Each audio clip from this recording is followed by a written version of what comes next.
Hello, ladies and gentlemen. My name is Jay Banchero, and I'm here today with Roger Urbaniak, the CEO of SolidHighGround. And Roger, so SolidHighGround is a construction company that works with tsunami-related structures, generally speaking. So can you tell us, just give us an outline of what inspired you to start SolidHighGround? Sure, Jay. A couple years ago, I went to Westport with the idea that maybe I could help them build a community center. And we sat down and we had a few discussions, and it became apparent almost instantly that that wasn't the major issue that they really needed to solve at the time. The main problem was, if you built a community center, they have limited funds, and if you built a community center, they were constantly under the threat that an earthquake and a tsunami might impact their community, and it would totally destroy something that they just spent valuable resources to acquire, and without any benefit to the community in terms of safety or any of the other issues that they were dealing with. And so I decided to really do an about face at that time, really put myself into the vertical evacuation, tsunami shelter frame of mind, and see what why these things weren't being built. I mean, I've heard talk of hey, we need tsunami shelters for 20 years, and yet the only one that's ever been built is this high school gymnasium ceiling in Westport, and at a cost of like $19 million. So I really started then researching doing all the research I could. Look at how Japan handles tsunamis over there and shelters, and just what the requirements were over here, how big the waves were intended to be, and what generated them, etc. So. Okay, so if you could you kind of give us the sort of a 20,000 foot view of the sequence of events in the case of a Cascadia event, let's say, which is that's the worst case that we're all planning for. So could you give us a 20,000 foot level of an earthquake and following tsunami in Westport, for example? Yeah. Basically, all along the west coast, there's something called a fault line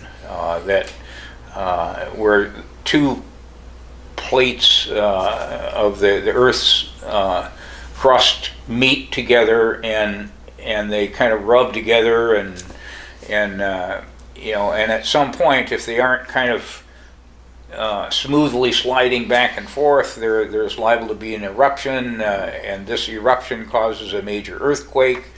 And from where the Cascadia fault line is located relative to the Washington coastline,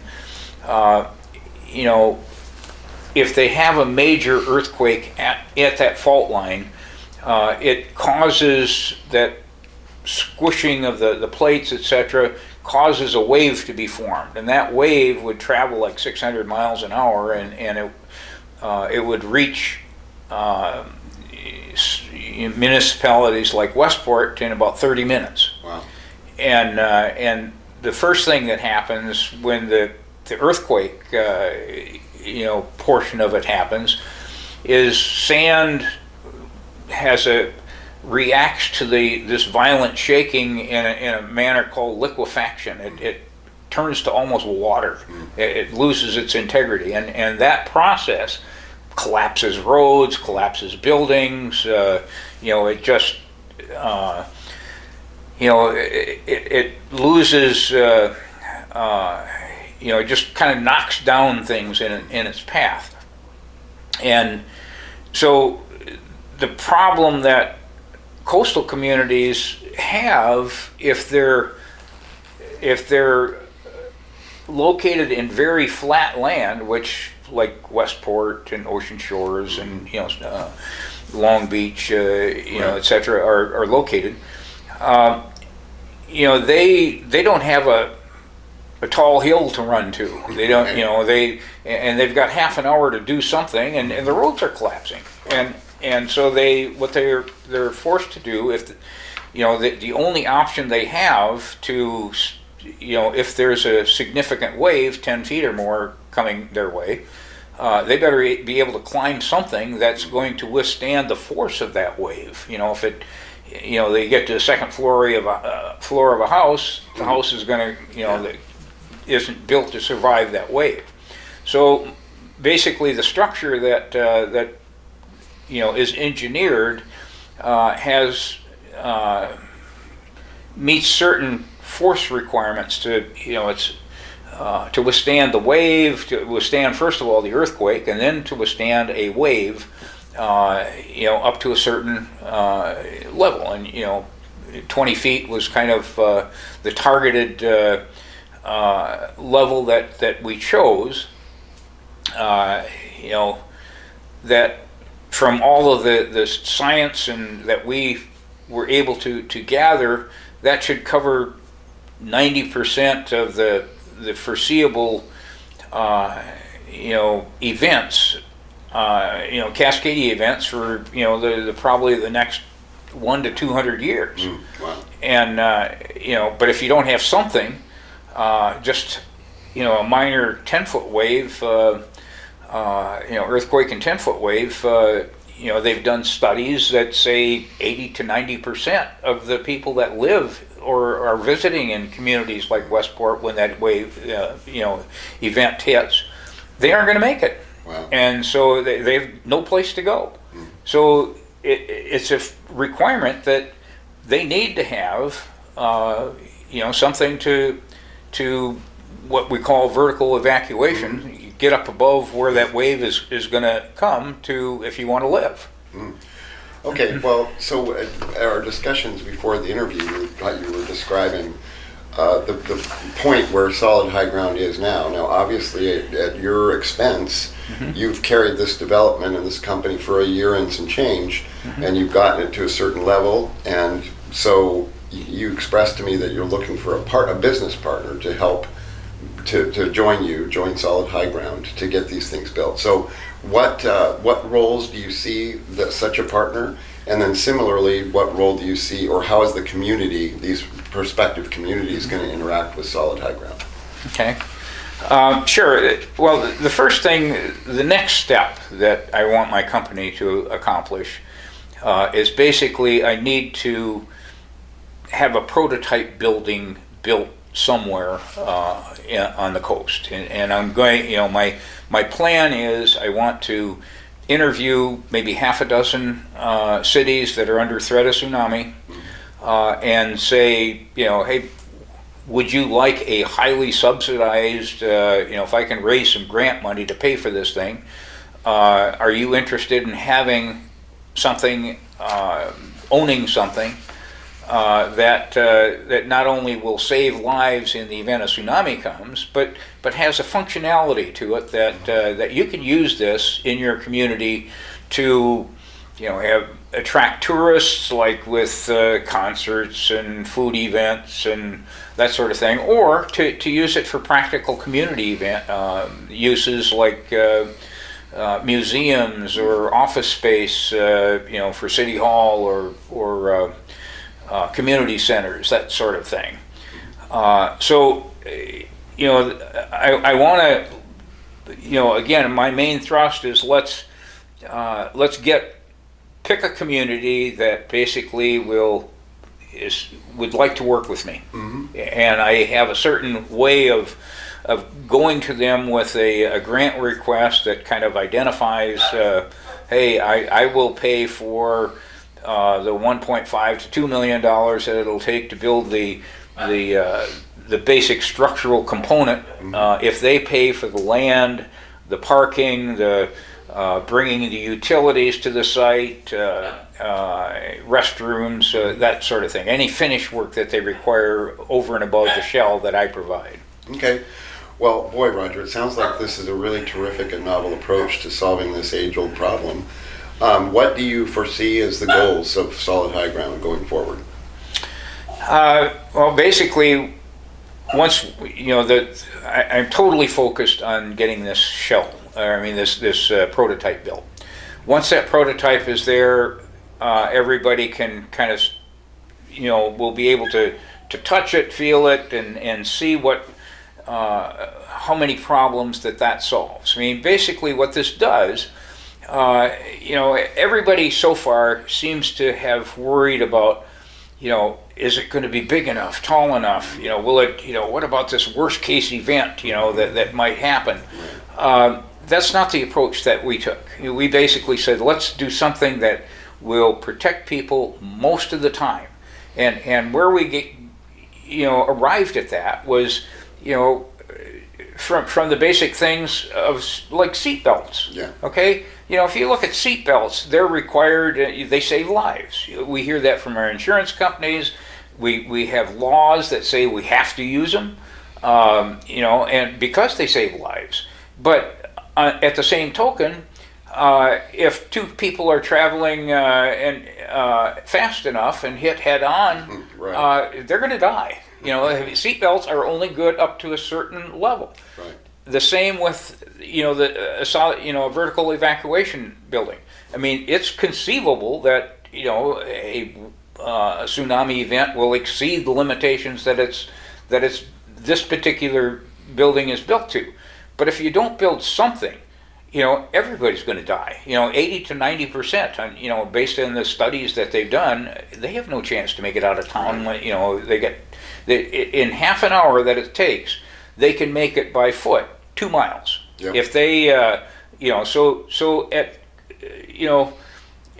these things, in order to save most of the people in an area, have to be built like 2 miles apart. And for cities like Westport, that means they need like 8 of them. Wow. Ocean Shores, they need 12. Wow. You have to really watch your costs. You can't afford $19 million a hit for, if you need 8 or 12 or some number. And this city's down the coast, so you need some functionality of the building. That basically, if there's a subsidy portion that I'm going to handle through some type of fundraising on my part. That the community can afford the tenant improvements that they make on their part. Mm-hmm. The land, the finish work, etc. to the thing, and where they are going to be able to afford that is the revenue that it generates by attracting tourists, by solving a community need, whether it's museum or office space or city hall or library, whatever they need that the thing. So what I'm asking at this point, I'm asking the communities to, if you're interested in having a building that basically is the physical structure is going to be like a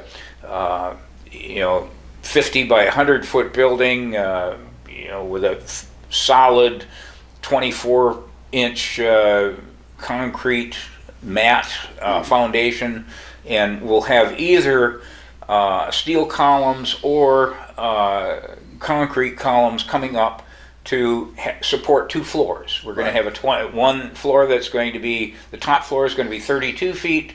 The lower floor is going to be either 18 or 20 feet based on design preference of the community on how they're going to use the building. We can do things like blowout walls that, where the walls will blow out once a wave hits it, without impacting the structural integrity of the columns that are supporting the floors up above. Mm-hmm. So I need to have the communities contact me and say, hey, how do I go about this grant issue, and we basically have to sit down and work out the details. And again, I'm going to contact probably half a dozen communities. And to start with, I'm only going to select one of those that says, hey, I really want it, and I've got a good use for it, and it really is going to help our community a lot. You need to convince me of that in your grant proposal. in order to get selected. And once I sit down with that community and we work through the the construction things, the community will be issuing the building permit themselves based on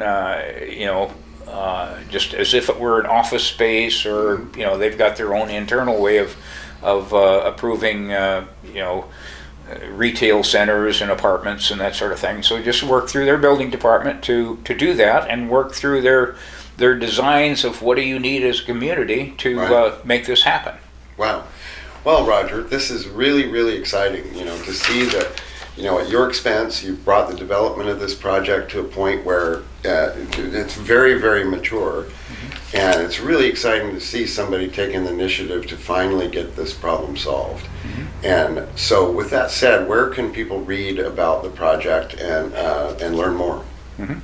Well, basically, I have a website set up, SolidHighGround.com. I've got my contact information in there, and I would love to hear from the communities that feel that along the coast that are threatened by tsunami, that that they'd like to meet with me and go over the contents of making a grant proposal. And I'd also like to hear from this is getting bigger than I can really handle as a kind of a small company. And I'd like to hear from a larger company that can help me do construction management, solicit some funds, work out the contracts with the communities, etc. So I've got 2 feelers out there. I'm really anxious to go forward with this. I'm concentrating on the prototype for right now. Need interested communities to contact me, and really look forward to hearing that phone ring. Well, fantastic. Thank you very much for taking the time with me today, Roger, and we look forward to seeing what's next. All right, cool. Thanks, Jay. Yep.